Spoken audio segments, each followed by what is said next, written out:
Hola y bienvenidos nuevamente al Seminario Internacional de Sistemas Sociales, Redes y Complejidad, que junto con el Centro de Investigación y Docencia Económica hemos organizado una conferencia de lujo con el reconocido y admirado profesor Nils Brunsson de la Universidad de Uppsala, Suecia, con el siguiente título: Consecuencias de la toma de decisiones, acción, responsabilidad e hipocresía.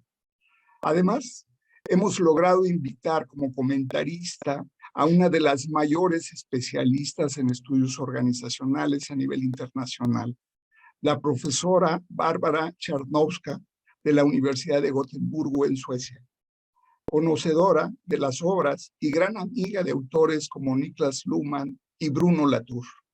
Para coordinar esta sesión, contamos con el mayor experto en organizaciones públicas en nuestro país, el profesor David Arellano Gault, del Centro de Investigación y Docencia Económica, que además ha sido organizador de este evento. Con gran gusto, le cedo la palabra a nuestro muy apreciado profesor David Arellano Gault. Thank you very much, Carlos. I'm going to switch to English so we can interact with Nils Brunsson and with Barbara Czarnowska. Well, good evening, Europe. Good morning, Mexico and Latin America. The Latin American Network for Social System and Complexity, the University of Guadalajara, and CIDE welcome you to the conference of Professor Nils Brunsson with the title, I ask Nils to be very broad, so he's going to share his thoughts on yet very broad issues he has been working in general terms. He's going to present to something like regarding decision-making as an institution, action, responsibility, and hypocrisy. Thank you for being here. Thank you, Professor Carlos Sedano, for the opportunity. Thank you, Nils, for accepting the invitation to chat with us today. Thank you for all who are connected and eager to hear Professor Brunsson. Particularly thanks to Professor Barbara Czarnowska, I hope that was close, a leading scholar in the field of organization studies. She has other commitments, but will be with us at least for the first hour of the conference. Allow me then to introduce our speaker. Nils Brunsson is Professor Emeritus at the Department of Business Studies, University of Uppsala and SCORE.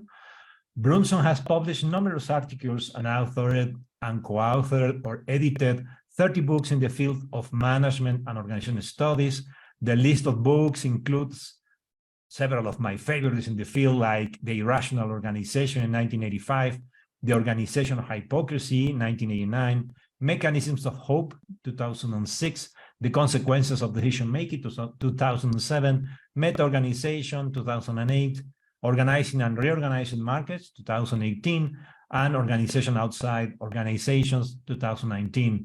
His current research interest includes partial organizations, meta-organizations, and the social construction of competitions. Nils has received several awards for his research and teaching, and he is an honorary member at the European Group for Organization Studies, the well-known network of EGOS.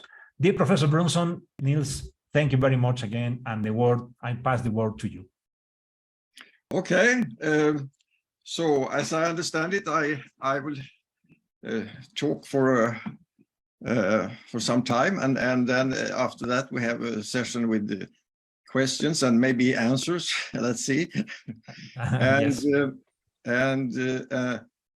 I have been requested to talk about decisions and decision making, which is an old theme for me. So I will go back a little bit in time and go back to some ideas I published in the beginning of this century, 2006.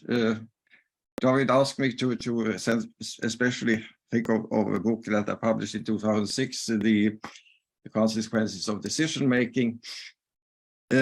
So I will do that. And but maybe I will also bring up some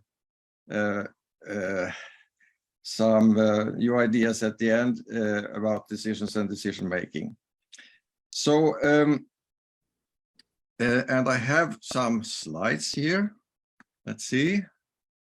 Where are we now? PowerPoint here. Share. So, and let's see. Yeah, so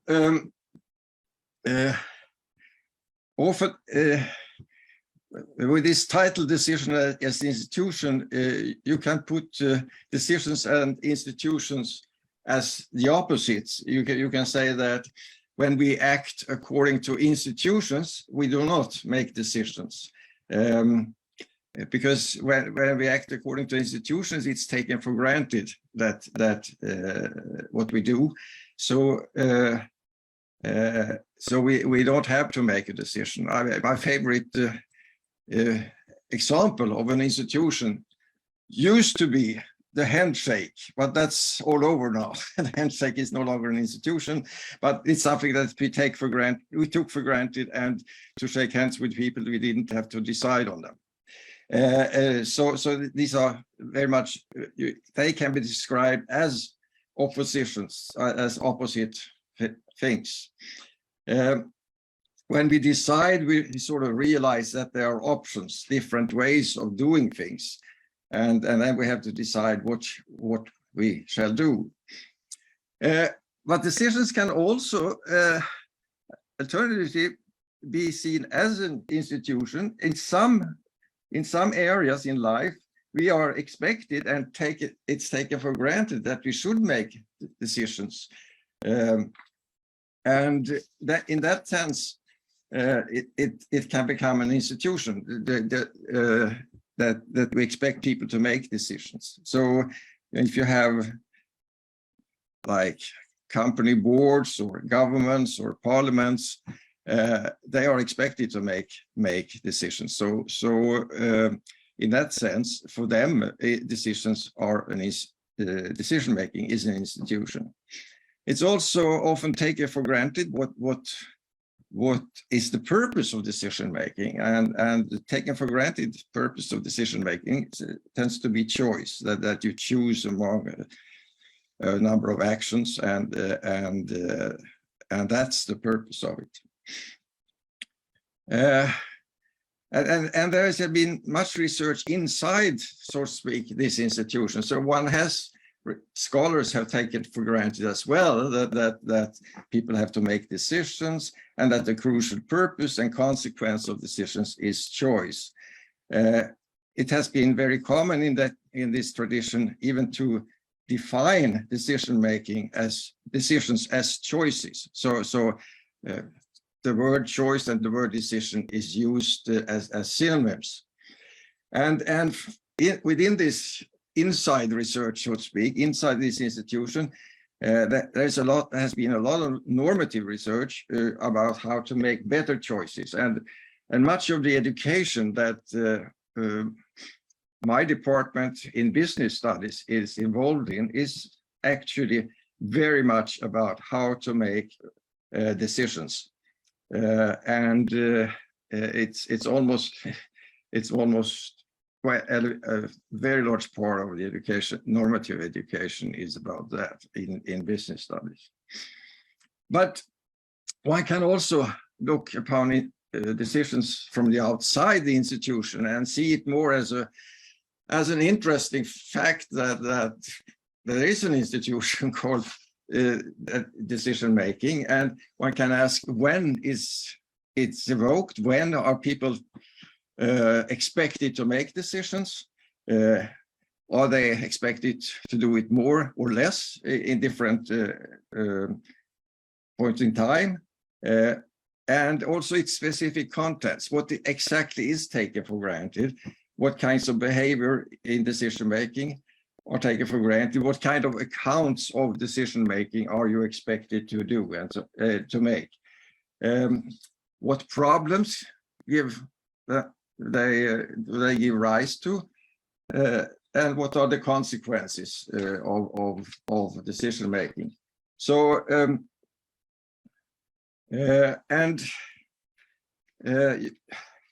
Well, a very general observation is that the idea that you have to make decisions is very, very common in modern life. And one can, I mean, people, not only boards and governments say that make decisions, but people in general often describe themselves as having made decisions and so on and so forth. One can observe that students often, when they write their thesis, they often write that they not only what they have done, but they have chosen to do some certain things and so on. So it's they are very sort of in this idea of decision making. And one speculation is that it's coupled to the idea of the individual, that you know, this idea that people are autonomous entities, separate units with special characteristics, even unique, having a personality, and these unique characteristics of each individual can then be realized in life. So one has to realize oneself, so to say, and controlling one's own life out from one's own characteristics. The idea of the life project. That means that there are obviously options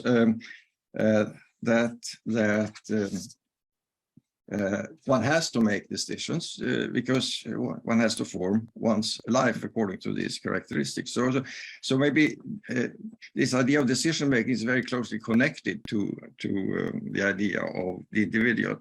And when it comes to the organizations, such as states, firms, and associations, decisions are salient, and it's one reason. Well, these organizations, they all build on the great innovation that was made in Roman law about more than 2,000 years ago, about the legal person, which was then reinvented 1,000 years ago. That is the idea that are not only physical persons, but also legal ones.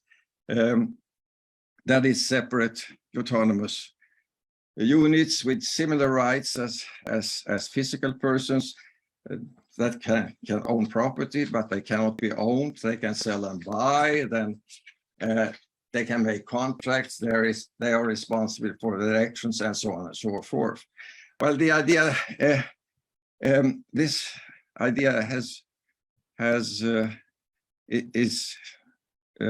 of course fundamental for modern life, and the interesting thing here, decision-wise, is that these organizations then have to be represented by physical persons, and they cannot act by themselves. So those representing them, they have to make decisions about what this legal person shall do or not. So you can say that in that sense, decision making is part of the whole construction of a legal person and thus of an organization.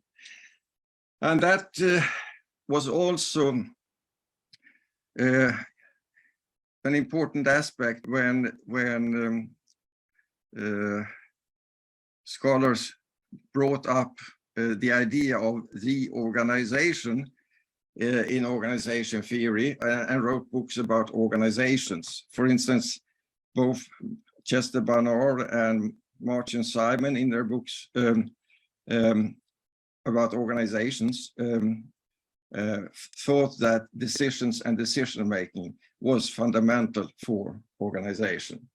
That was well, they had at the time, they had to sort of, when they tried to then introduce this idea of that there are organizations and they must be studied in a special way, different from other social studies, they had to point out what is special about organizations, and that was very much centered around the idea that organizations make decisions, or people in organizations make decisions, and they make decisions for others and for their own members.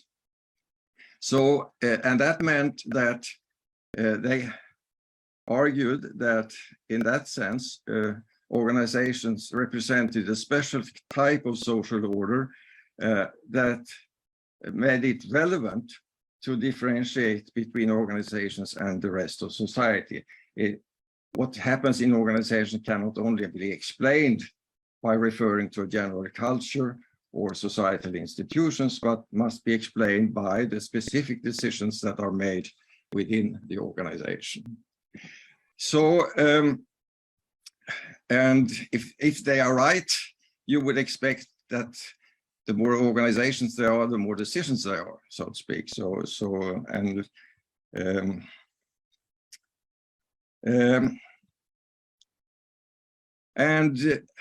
A little later, Niklas Luhmann even defined organizations as systems of interacting decision-making. But that was sort of long ago. Now, this is back to 50s, 60s, and so on. And nowadays, decisions and decision-making is not that prominent, I would say, in organization studies as it used to be. Fairly soon after this launch of the idea of the essence of decision-making in organizations, there was a major backlash, which came to be called institutional theory, because that was in a fundamental criticism of this idea that organizations are so special and that they can make decisions, and that their decisions make them so special that they need a special treatment, you could say. The idea of institutional theory was to say that organizations are not that autonomous as was described in this early work, and that they reflect societal phenomena rather than their own choices, so to speak. So you can see institutional theory as a fundamental criticism, not only of this view of decision-making as fundamental in organizations, but also the idea of organization theory in itself, so to speak. So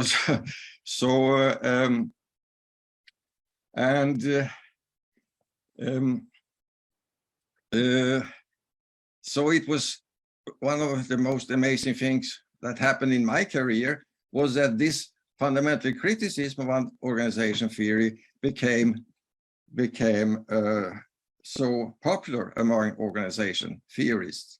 So that was sort of very unexpected, but organization theories succeeded in making it interesting anyway. So and it's still very, as you know, very lively, these ideas, institutional theory ideas in organization theory. Yeah, but and this theme has been not maybe the dominant, but very, very important for a long time. So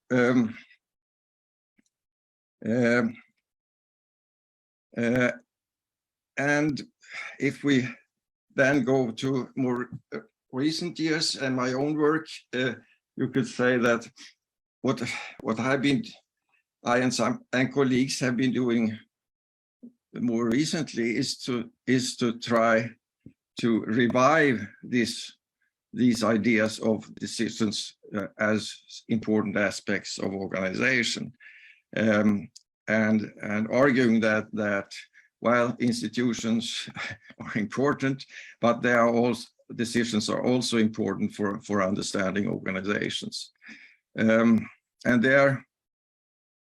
So we have tried to revive this idea that organizations, that decisions are a distinctive feature of organizations, and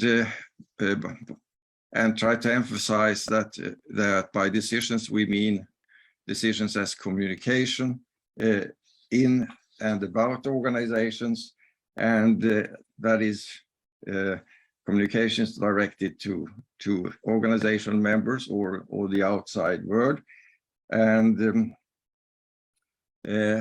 that one can even define organization as a decided order. And then we have sort of the most important decisions in organizations, and such as those about membership, rules, monitoring, sanctions, and so on. And we have also argued that this kind of decided order, organization as decided order, does not only exist within formal organizations, but also outside the context of formal organizations. So we have argued that decisions and decided order can be used as concept for understanding wider areas of social life than just what happens in formal organizations. So I could talk about that, but David asked me to talk about the older ideas, so I will go back to those. But anyway, for me at least, these ideas have actualized again decision making as an object of study. So if we are right that decisions are so fundamental in organizations, we may return to the theme of decision making and see more, do more about that.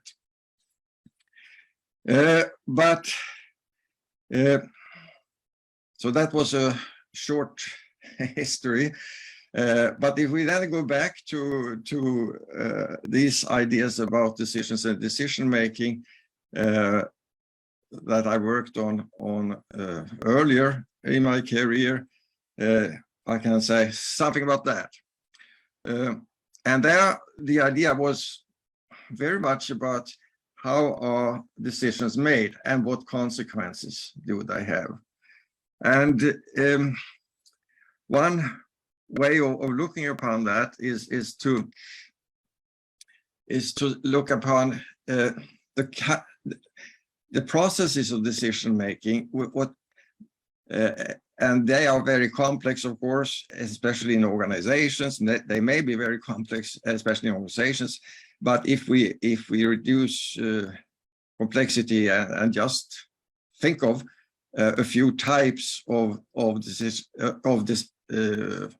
process of decision making, one could distinguish between at least 4 types of intelligence that can be used when making decisions. And one such type of intelligence is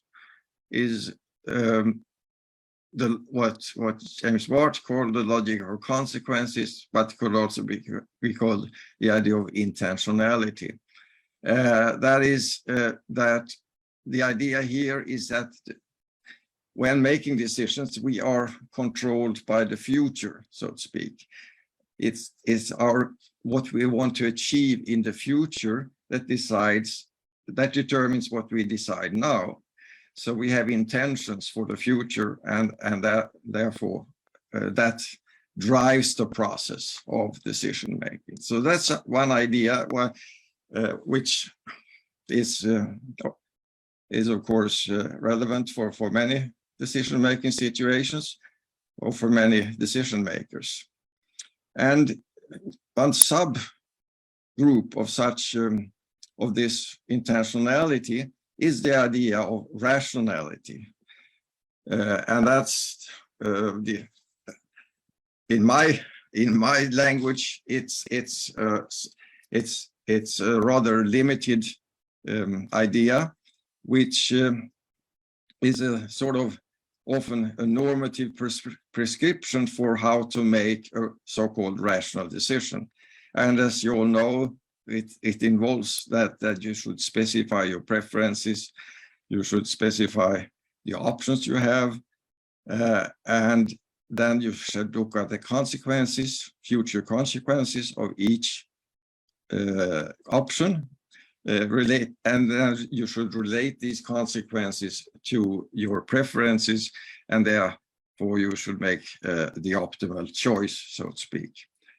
So that's a standard model of rationality, which is taught at business schools and other places as well, over and over again, and so on. So that's one type of intelligence. Another one is what could be called the logic of appropriateness, or rule following. Instead of looking to the future, you can look backwards. So you can look upon the history and see if there is a guidance for what you shall do now. You follow a rule, and to follow a rule that must exist already in rule. So it's a more historical approach to how to make decisions. And again, this is taken from G. March terminology, that the idea is you have to ask yourself these questions instead of the ones I just described for rational decisions. So you have to ask yourself, who am I? Because different persons or different roles in society have different expectations when it comes to what is appropriate for them to do. And what situation am I in? That is because we are expected to, there are different rules for different situations in life. And then we have to ask, given that we know who we are and what situation we are in, we have to find a rule that says what is appropriate to do for a person like me in this situation. Come on here. Sorry about that. I go back. So there is one alternative type of intelligence.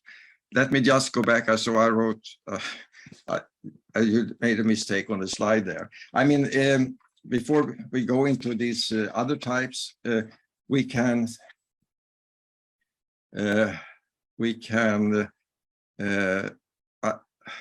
as you're aware of, maybe that there have been a lot of discussion about the idea of logic of consequence, and especially the idea of rationality.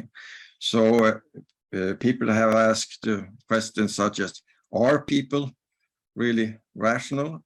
Can they make rational decisions? And can organizations make rational decisions? And there was a lot written about that, and it's still a topic. And what sort of general finding is that it seems that people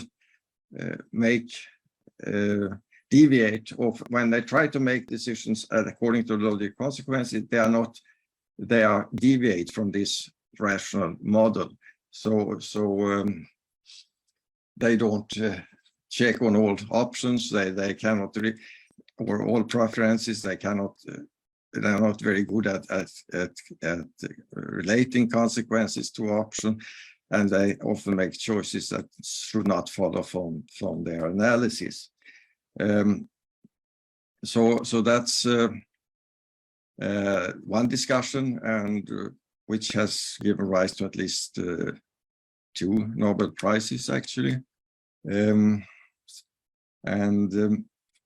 then you could also discuss, well, is it possible to be rational in many real life situations? It's rationality, intentionality and rationality is all about the future. And it's, of course, one thing we know about the future is that we don't know anything about the future. So it's very difficult to make all these predictions.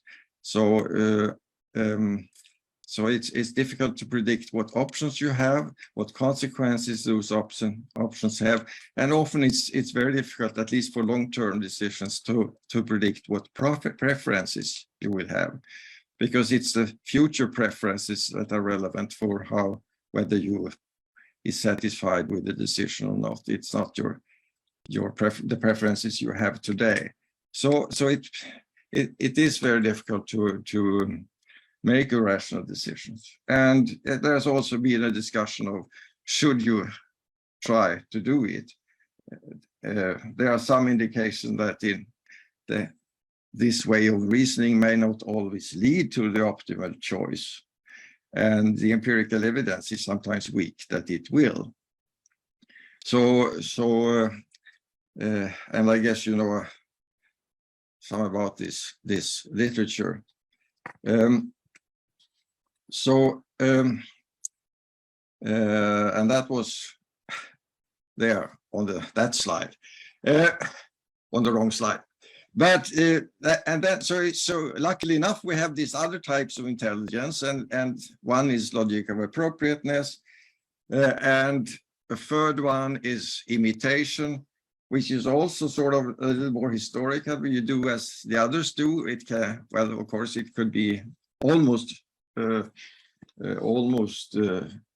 present time, but that's another way of making a decision. And imitation is fairly common, especially in the socialization process of children. Imitation is they use often imitation as their way of making decisions, and but also firms and other organizations imitate each other. And the fourth type of intelligence is experiential learning, which is the logic of the experiment. In a way, you first do something and then you check whether you are satisfied with the outcome, and if you're not satisfied, you try to do something else, and then you can continue. And so in a way, in this fourth type of intelligence, you act before you think after the act rather than before. What is interesting with these types of intelligence from an institutional perspective is that in contemporary life they come with a distinct status order.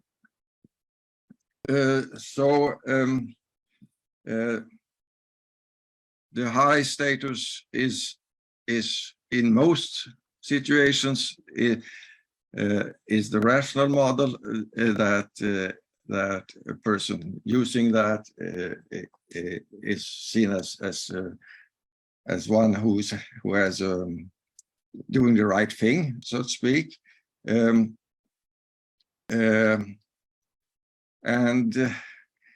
the reason for that may be that, again, the connection to the individual, that the rational model in a sense is a processual variation of the idea of the individual. So the preferences is one's own characteristics, one's personality, and out from that, those characteristics, one's own person, so to speak, one transforms the word in the most efficient way. One changes the word out from the own preferences, and that rhymes also with not only with physical person but also with legal ones. And this high state, while often just behaving according to the rules, has a lower status in many situations. To imitate others may often also has a lower status.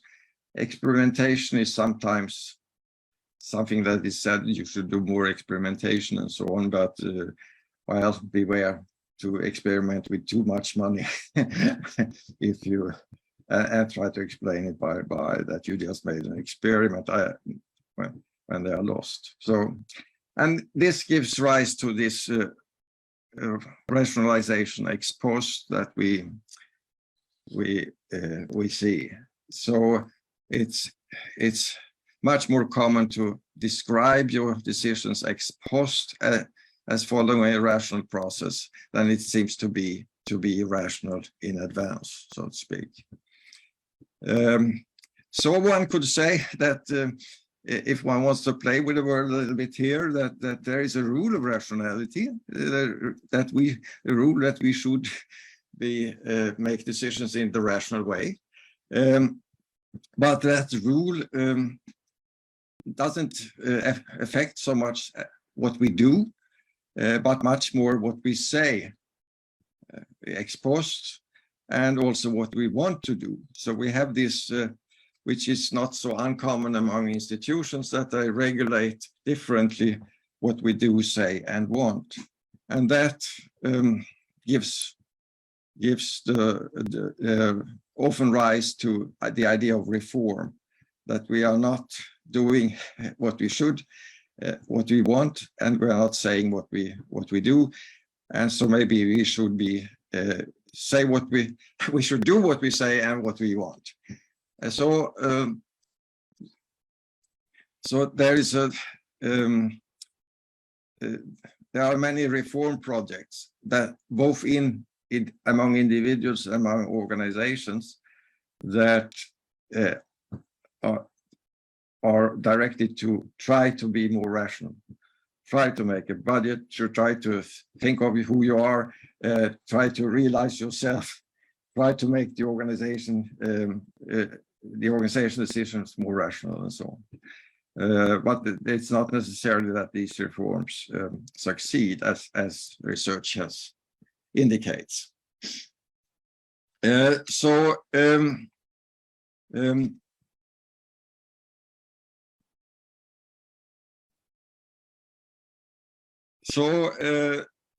sum up,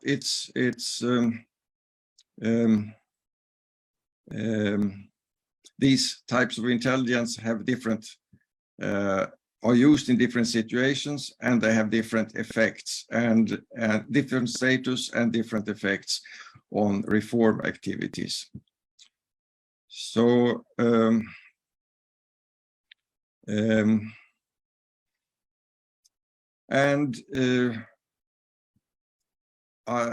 well, David mentioned a book on the mechanism of hope that I wrote long ago, and that was essentially about this idea of, for organizations, the hope to become finally more rational.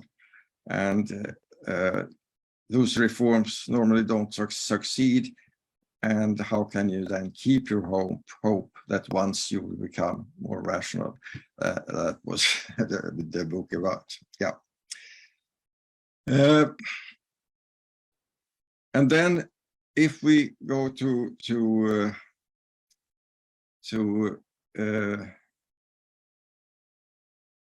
that's one thing. And the next step I will take is talk a little bit about consequences of decision making. What consequences do decisions have, or the communication of decisions have in organizations? And one consequence that is part of the institutional decision is, as I said before, choice. That's the idea that they should lead to choice of certain options. And many models of decision making end by this choice. So they try to explain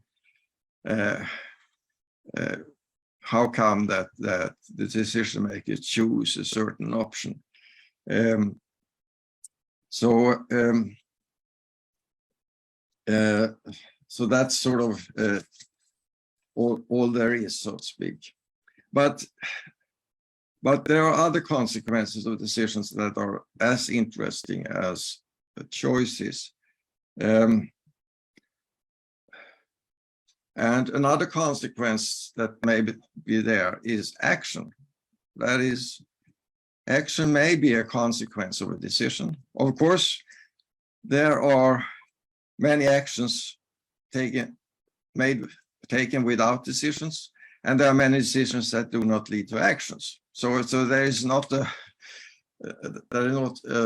always far from always a consequence to action of decisions, and actually decisions, or some forms of decision making at least, may be a hindrance to action rather than something that promotes action. And one argument there is that although decisions are often made in order to reduce the uncertainty of the future, they may rather increase uncertainty or produce uncertainty. So when you make a decision, you point out that there are options, and you point to the possibility that another option could have been chosen and perhaps should have been chosen.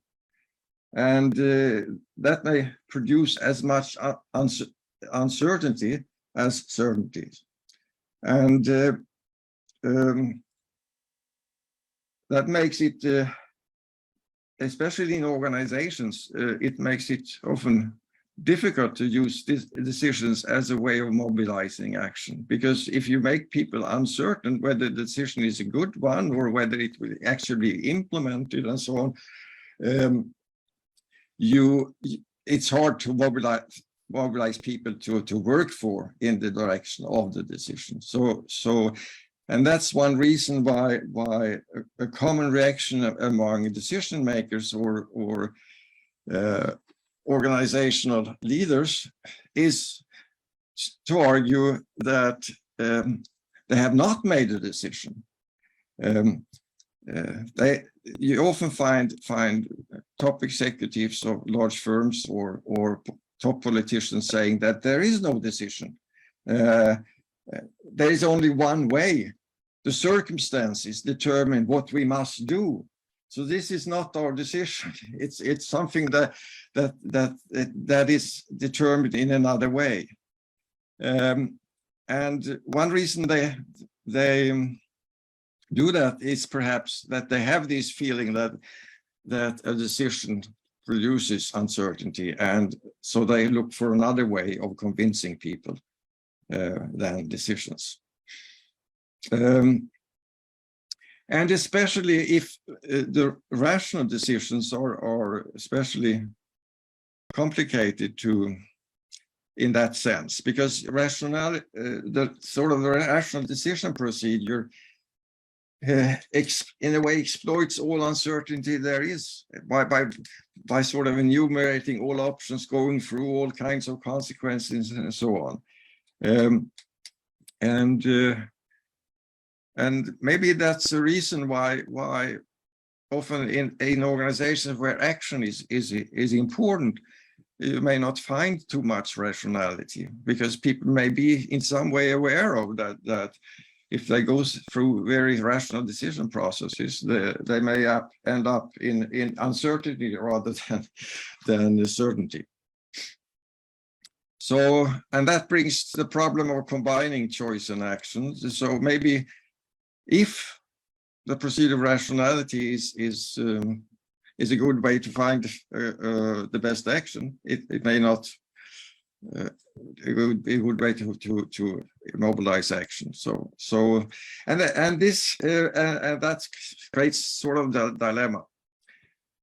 Where rationality is very good, on the other hand, is for preventing action, and you can see that among all intelligent opposition groups, what they do when they try to oppose actions is very often to bring in more rationality in the decision process. So they say, well, you haven't looked at all preferences that are important. You have not looked at all options. You have not looked at all consequences. And if you do that, it's not your decision. We can start doubting your decision. And it's very hard for decision makers in rational cultures to resist this, because it's very difficult to say, well, we don't have time to be rational. We don't want to be rational, and so on. So often they have to say that, oh yes, it's a good argument, and so on. And that, first of all, it delays the decision process. It creates more uncertainty. And finally, it can prevent action. So it's a very it's a very good way of I think, which is used very often in order to prevent action. So so that's, yeah.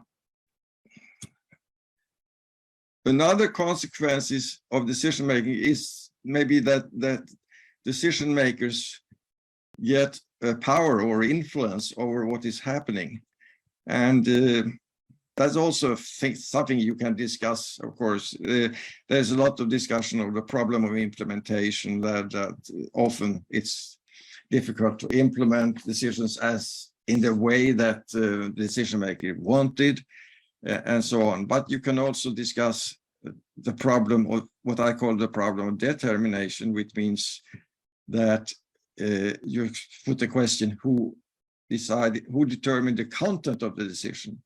And often those who are implementing decisions in large organizations, some of them are also determining the content of the decision. So and therefore the top leaders or the top politicians don't have much influence, because the content of the decisions is determined by others. And that's a problem that has been less discussed, I think, and more can be done about that, I think. And the fourth one is responsibility. Given the first three ones, people, decision makers are not really affected by this. They make decisions for others, but they are not affected themselves. But if you look at this consequence, they are affected by their decisions in the way that they get responsibility for what their decisions and for the outcomes and so on. And the reason for that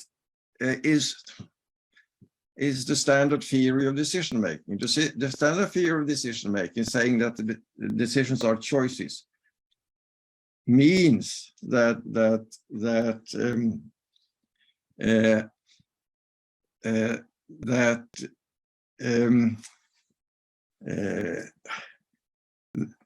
they produce responsibility.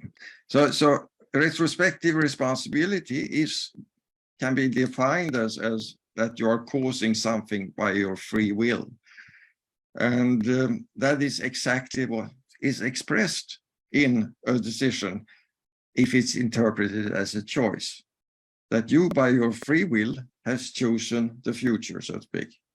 That is what if the standard theory says. So one can even argue that the way of in a secularized world, the way of making people responsible is to make them into decision makers. So if you want to become responsible, you can say that you made a decision. And if you don't want to become responsible, you can say that you did not make a decision. That's very standard way of doing that. So here we can see that the theories are performative, that they have other effects. A theory of a certain effect has another effect, so to speak. And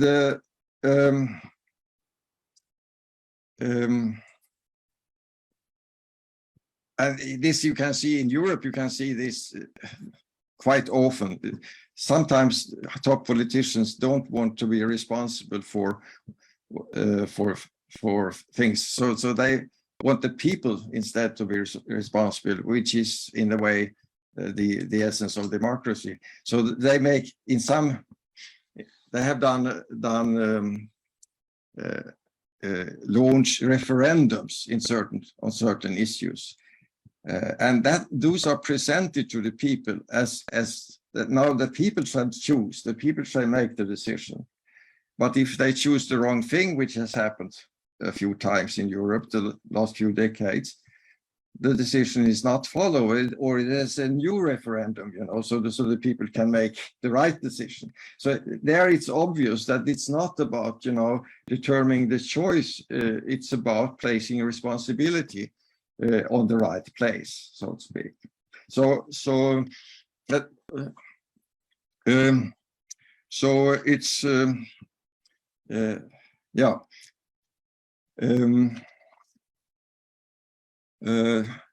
and in these cases also decisions can actually, in all other cases before, I treated before, decisions have to be made before the action, but here the decision can be made after the action. You can take responsibility for something that already happened by describing it as a decision, as your decision.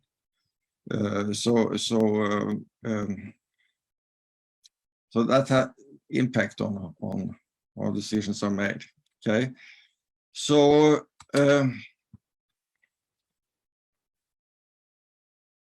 decisions can also be outputs from organizations, from people, but also from organizations. So it can be something that is valued per se, without any, irrespective of the choice or of the other consequences. And this first quote here is from Machiavelli, The Prince. Everyone sees what you appear to be if you experience what you really are. So that means that decisions can be used in creating or retaining legitimacy.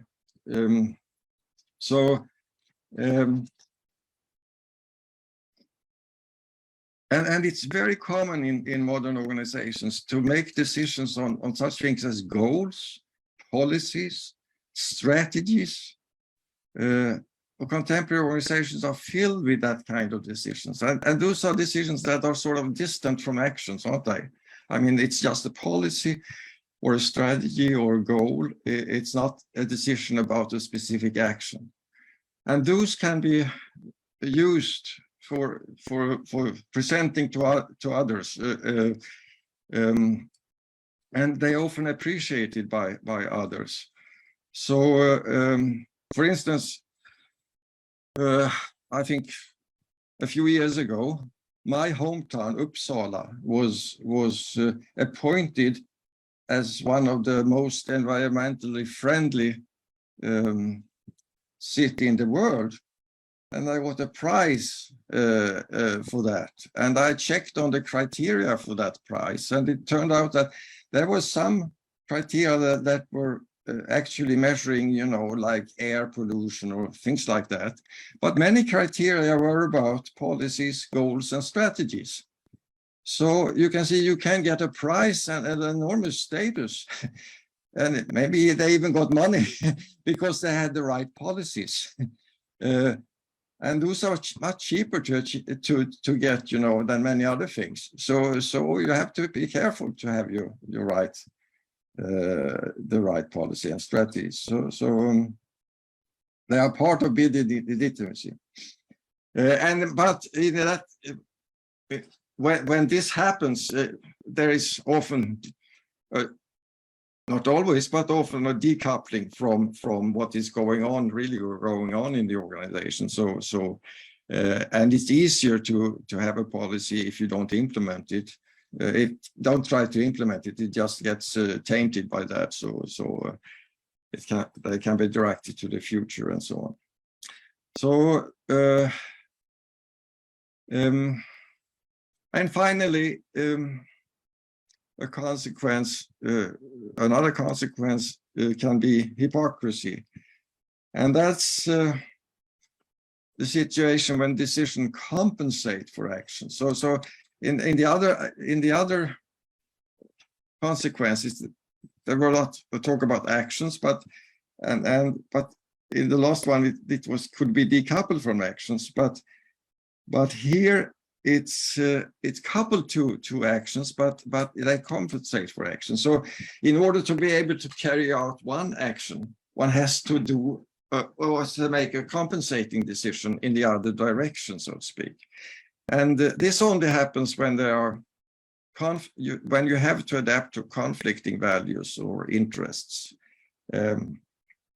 So you can sort of, organizations that are exposed to many interests from different groups or from different value systems, they can respond then and by reflecting some values in their action and some others in their decisions. So for a modern firm, they have a lot of claims on the modern firm. They should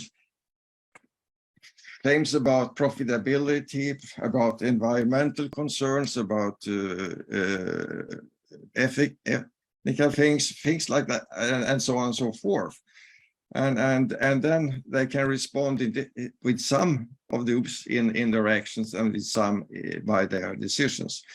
So if a firm is a heavy polluter, it must really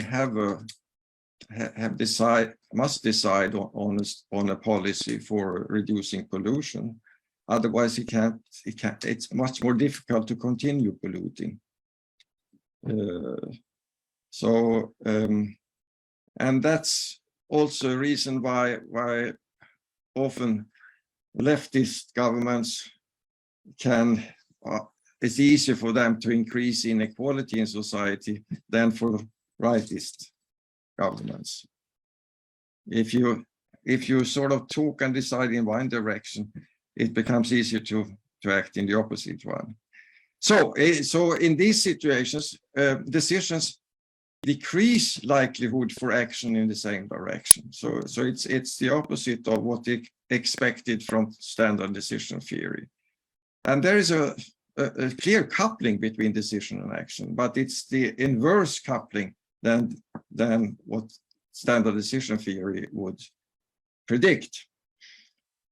So, but here again, standard theory facilitates this consequence of hypocrisy.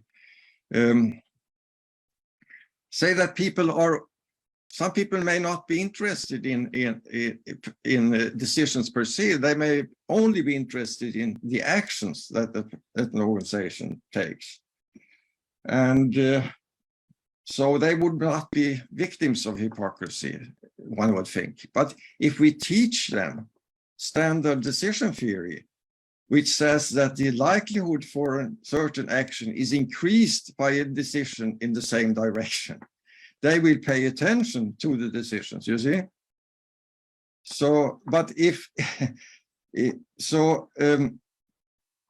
they will appreciate decisions because according to this theory, it increases likelihood for the action that they want to have.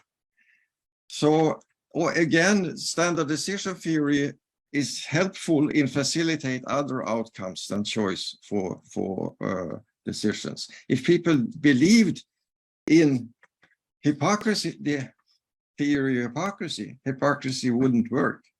It's because they believe in the opposite theory than the hypocrisy theory that hypocrisy works.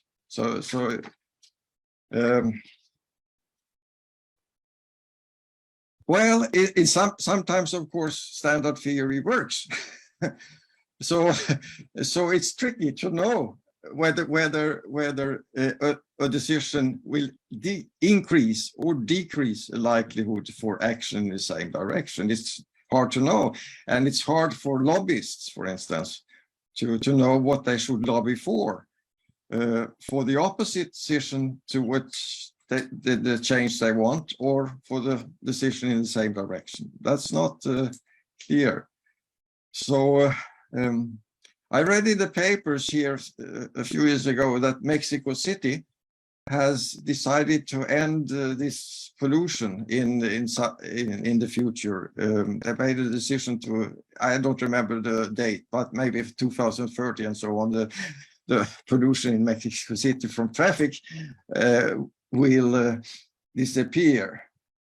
And so you can ask, will this decision increase or decrease the likelihood for that action to happen? Well, one can have the standard theory, it would increase, of course. Now they've decided, and so now it happened. With this hypocrisy theory, one would rather say this is the only way to keep pollution high, because if you don't have a decision in the opposite direction, you only reflect one sort of the car driver's interest and not the other people's interest, and now you reflect both. So it may be necessary in order to keep the pollution to make that kind of decision. Yeah. So this was a short version of old ideas about decision making, but they may be relevant again if we start again saying that the essence of organizations are decisions, or communications are decisions. They may be relevant again. So the short version is that decision making can be looked upon. They can be looked upon as the opposite of an institution. It can also be looked upon an institution with taken for granted purposes and scientific liberations, which produce the problems of irrationality, which has been discussed so much, give it rise to so much research during the years.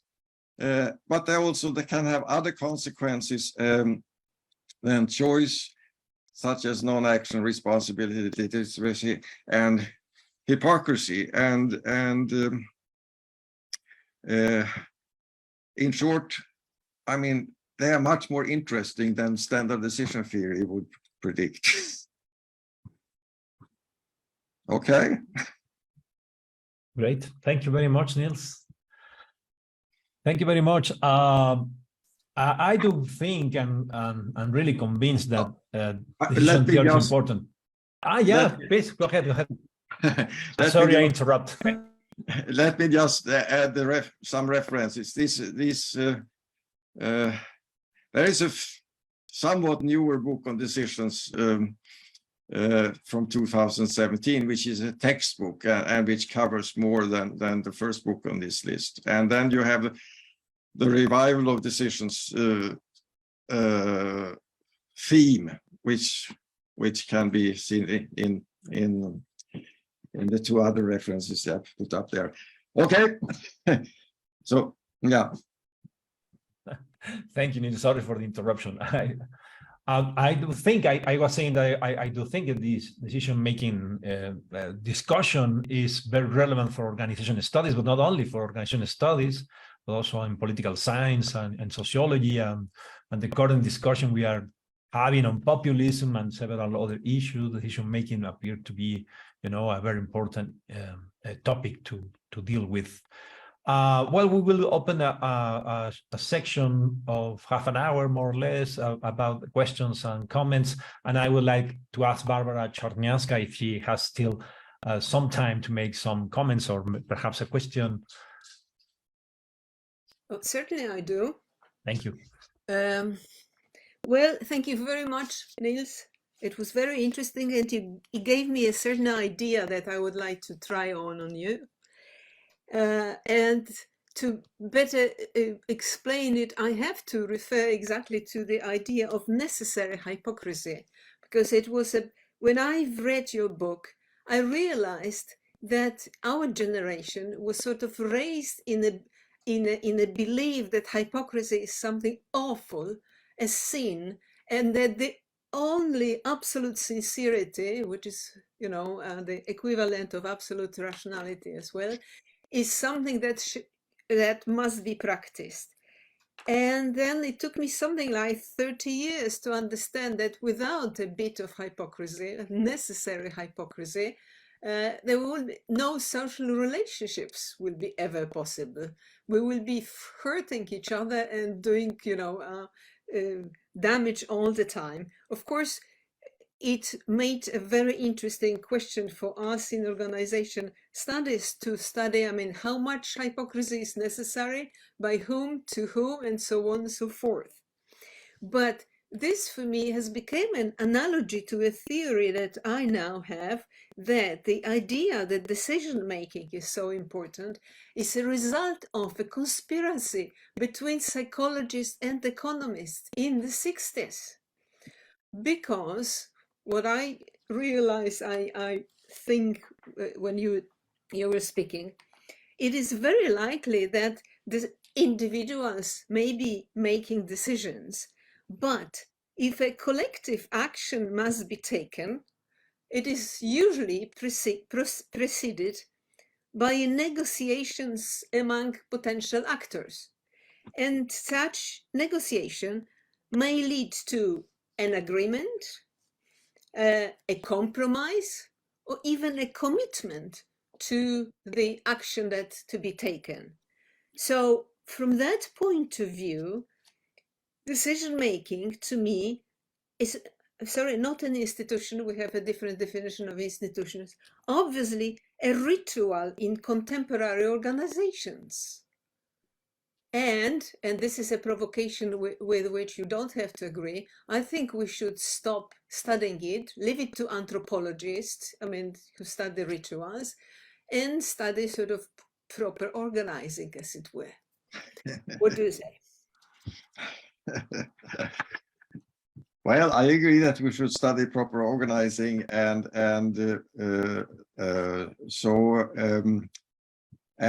I also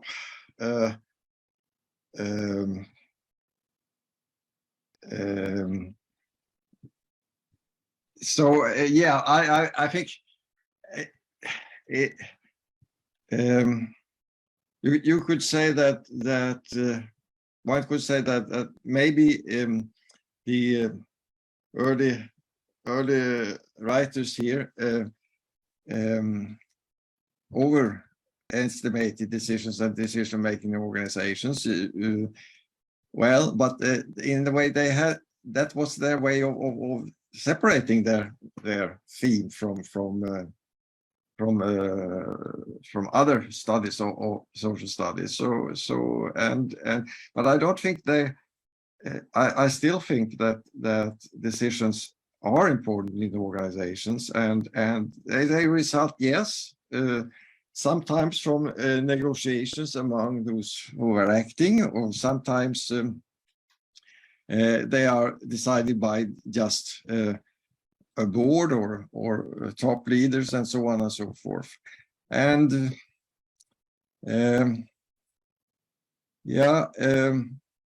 rituals, but rituals have effects, and then those are the effects I've tried to describe. So it's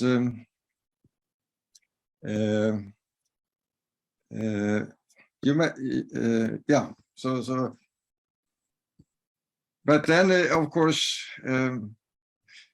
your first point that one should always think of hypocrisy as a big problem and something that always should be avoided and so on.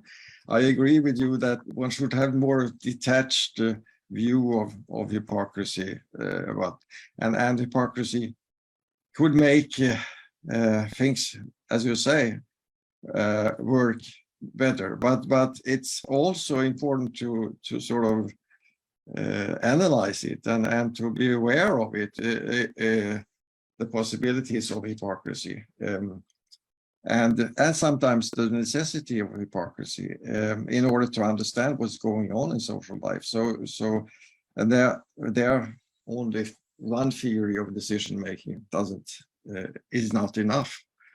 So yeah. And then, of course, my most more controversial answer is that I think that organizing in this it's just as the early people describing organizations as decision making in these two last works, we are defining organization as a decided order. So there we go back to this importance, give much importance to decisions and decision making again. So, yeah. Well, right. I'm sorry. I won't be talking long, but As to hypocrisy, I just repeated what you've written in your book, so it's there was nothing I was claiming by myself. But as to the, I mean, I insist on this. Well, you gave me this idea too, even if you don't agree with that. With decision making as rituals, yes, rituals are important, but I think one should sort of be aware of what kind of importance it is. Because we have, like at the university, we have a lots of rituals. We put these long gowns and you guys put tuxedos or whatever it is. But, you know, but we know how to, we treat it with a distance. We don't think that what is happening during the sort of promotion or something is something that decides what the university will be doing. Whereas I think that putting too much research attention on decision making, we contribute, well, that's performative. I mean, our research is performative. We made it sort of exist and continue. Whereas my postulate would be to sort of take a distance and describe it exactly in anthropological way, sort of this peculiar.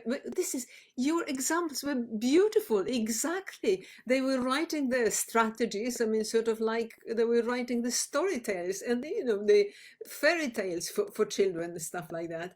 And yeah, and this is how it should be treated. Okay, enough. Yeah, but I mean, if it's not only us. I mean, whether we are the root of it or not, I don't know. But there is a lot of claims of decisions and decision making in modern society. And we must comment on that in some way, and make it in, yeah, by doing it in a critical way. I think we can contribute to a better understanding of it. Sorry, I'm a pragmatist. I'm a Rortian pragmatist. Every critique strengthens this what is criticized. Yeah. You don't like it. You don't like something, ignore it. I'm sorry. Yeah, okay. That's maybe true. Okay, enough. Thank you very much. Thank you, Barbara. Thank you, Nils. One thing, Nils, could you unshare your screen so we can see you larger? But it is awesome. What do you mean? Shall I just take stop away sharing stop sharing your presentation? Stop share. Yeah. Okay. Yeah. Excellent. So we can see There I am. you and everyone better. The second issue is we have a question from the audience. I placed it in the chat, but I can read it for you too, if you like that. And for the audience, I'm going to read it anyway. Is that okay, Nils? Yes.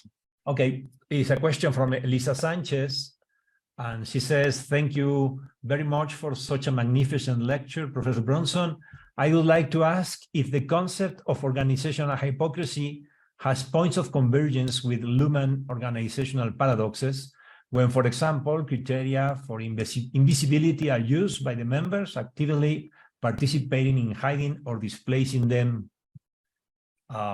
That's the question from Elisa. Yeah. Yes.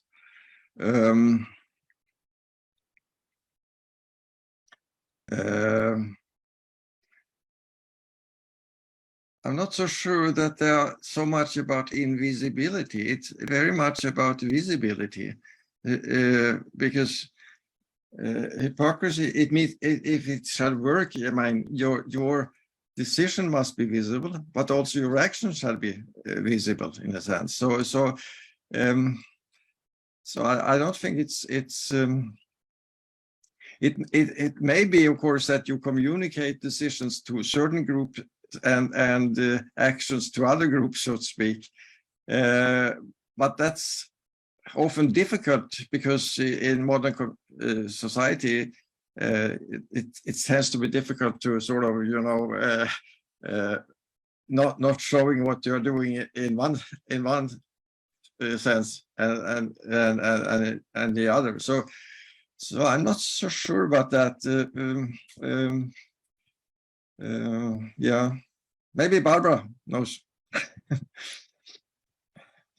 I think Barbara had to leave. Okay. Yeah. Okay.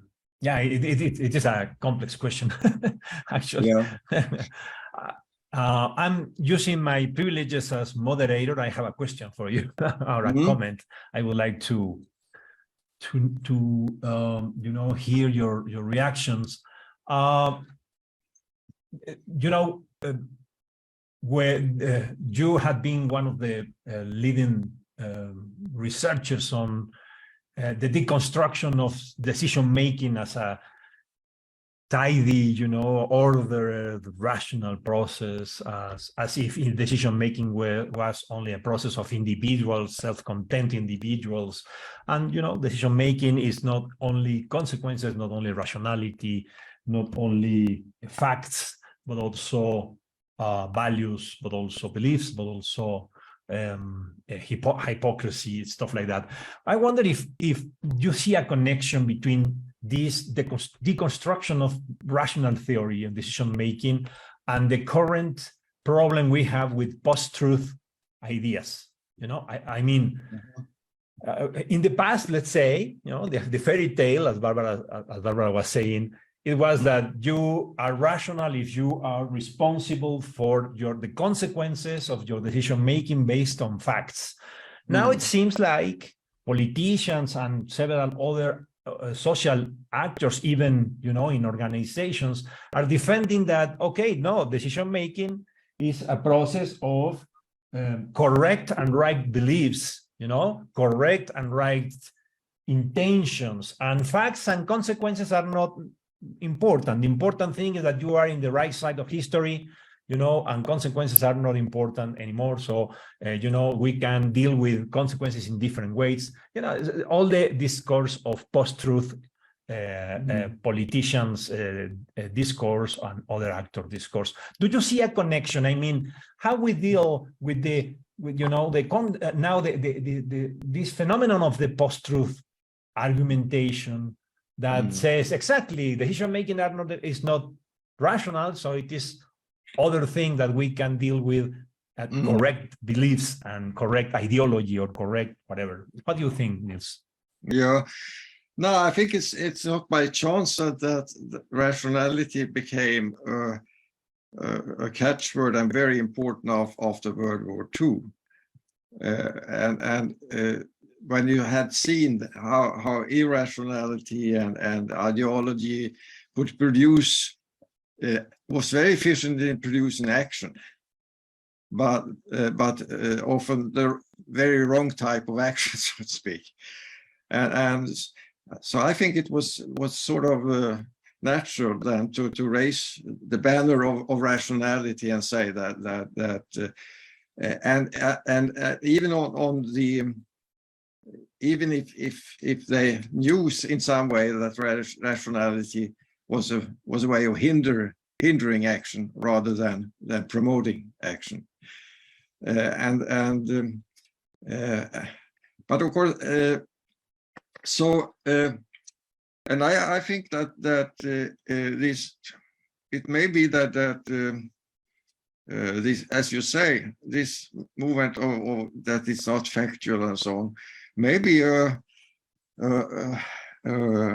maybe Barbara is right that we have spent so much time, you know, analyzing these things, you know. So if read us in a simple way, you know, they may come up to this conclusion, you know, that they can be so complicated and it doesn't matter and so on and so forth.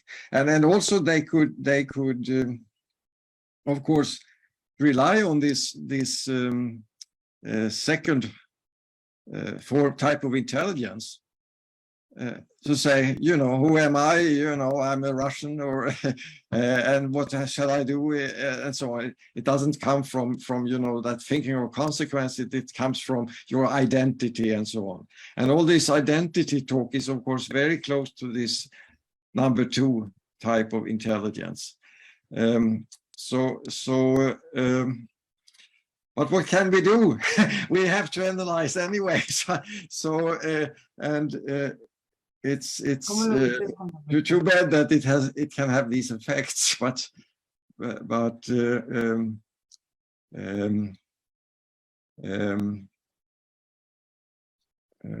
yeah.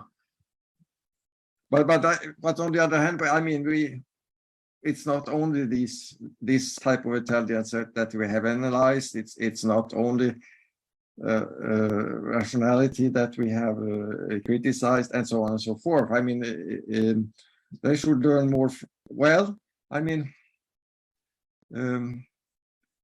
yes, I said if people, well, yeah, I don't know, but it's an important question, I think. Yeah, I guess that we should return in sometimes to defend the rational, the real, or the social or organizational rationality that anyway decision making is attached to. But it is something that I still wondering how we are going to deal with the post-truth guys using our arguments. I mean, these arguments to defend their irrational position, I guess. Okay, well, thank you very much, Nils. I think we are ready here.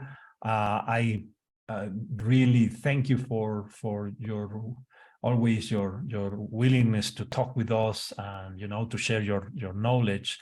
It's a pleasure to see you again. We haven't been. I remember our last coffee in Vienna. Oh, wow. I've been some like 10 years ago. I enjoyed a lot with your lovely wife. So it is a very nice thing to see you again. Thank you very much. Yeah, and it's a very nice way of traveling to Mexico. I'm sitting, at the countryside in Sweden with a fantastic view and like you have in Mexico City of the mountains and so on. Or Guanajuato, like the last time we brought you here. So we should find the opportunity to bring you to Mexico City in summer, by the way. Okay. Thank you very much, Nils. I would like to thank you very much. No, thank you. Bye-bye. Well, Carlos, I would like to give Carlos the word in order to say goodbye to our audience. Carlos. Bueno, con las muy inteligentes y provechosas observaciones que se han expuesto, el Centro de Investigación y Docencia Económicas y la Universidad de Guadalajara agradecen a nuestros estimados invitados, los profesores Nils Brunsson y Bárbara Czernowska, su estupenda conferencia. Thank you, Professor Brunsson. Thank you.